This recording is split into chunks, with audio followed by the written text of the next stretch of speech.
Welcome to our continuing series, Questions and Answers, from the works of Sri Aurobindo and the Mother. Today, Adoration, Part 1, from Sri Aurobindo. All yoga is a turning of the human mind and the human soul, not yet divine in realization, but feeling the divine impulse and attraction in it, towards that by which it finds its greater being. Emotionally, the first form which this turning takes must be that of adoration. In ordinary religion, this adoration wears the form of external worship, and that again develops a most external form of ceremonial worship.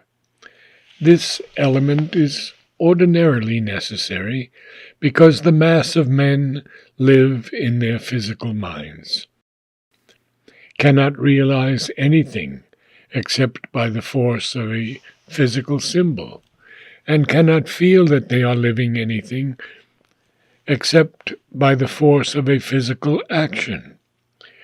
We might apply here the Tantric gradation of Sadhana, which makes the way of the pasu, the herd, the animal or physical being, the lowest stage of its discipline, and say that the purely or predominantly ceremonial adoration is the first step of this lowest part of the way.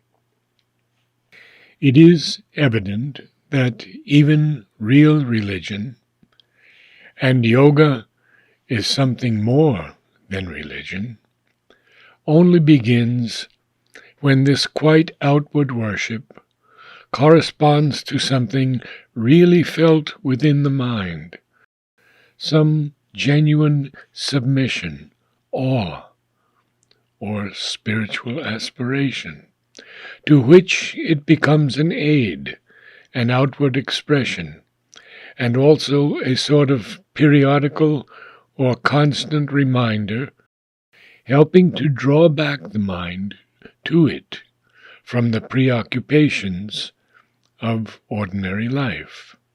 But so long as it is only an idea of the Godhead, to which one renders reverence or homage, we have not yet got to the beginning of yoga. The aim of yoga, being union, its beginning must always be a seeking after the divine, a longing after some kind of touch, closeness, or possession. When this comes on us, the adoration becomes always primarily an inner worship. We begin to make ourselves a temple of the divine. Our thoughts and feelings, a constant prayer of aspiration and seeking, our whole life, an external service and worship. It is as this change, this new soul tendency grows, that the religion of the devotee becomes a yoga, a growing contact and union.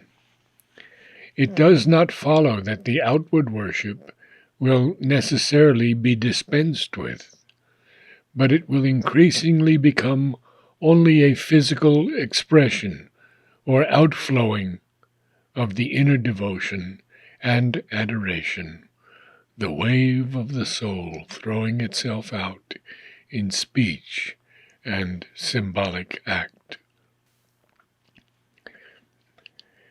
Adoration, before it turns into an element of the deeper yoga of devotion, a petal of the flower of love, its homage and self-uplifting to its son, must bring with it if it is profound, an increasing consecration of the being to the divine, who is adored.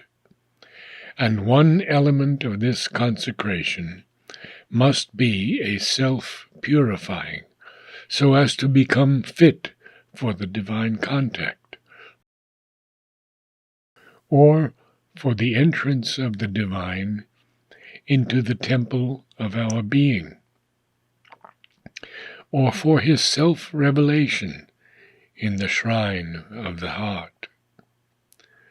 This purifying may be ethical in its character, but it will not be merely the moralist seeking for the right and blameless action, or even, when once we reach the stage of yoga, an obedience to the law of God, as revealed in formal religion. But it will be a throwing away, catharsis, of all that conflicts, whether with the idea of the divine in himself or of the divine in ourselves. In the former case, it becomes in habit of feeling and outer act, an imitation of the divine. In the latter, a growing into his likeness in our nature. What inner adoration is to ceremonial worship, this growing into the divine likeness is to the outward ethical life. It culminates in a sort of liberation by likeness to the divine, a liberation from our lower nature, and a change into the divine nature. There is also the consecration of the thoughts to the divine.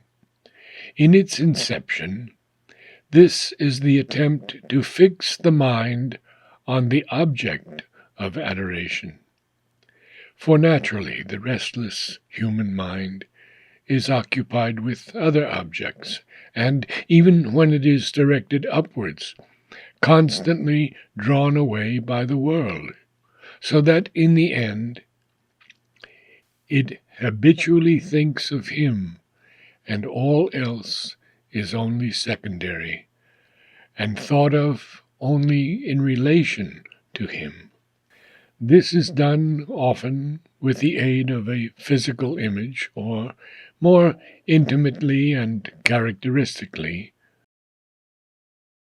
of a mantra or a divine name, through which the divine being is realized.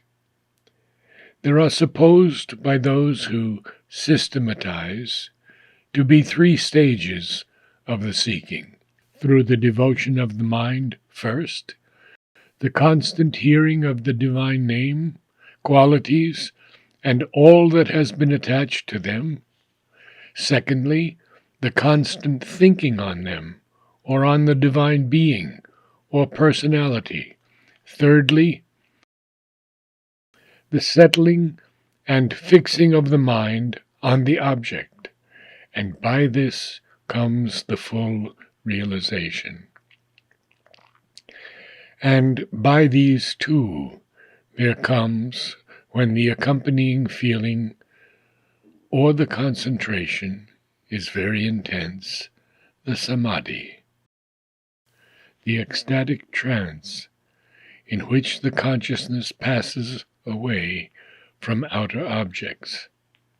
But all this is really incidental. The one thing essential is the intense devotion of the thought in the mind to the object of adoration.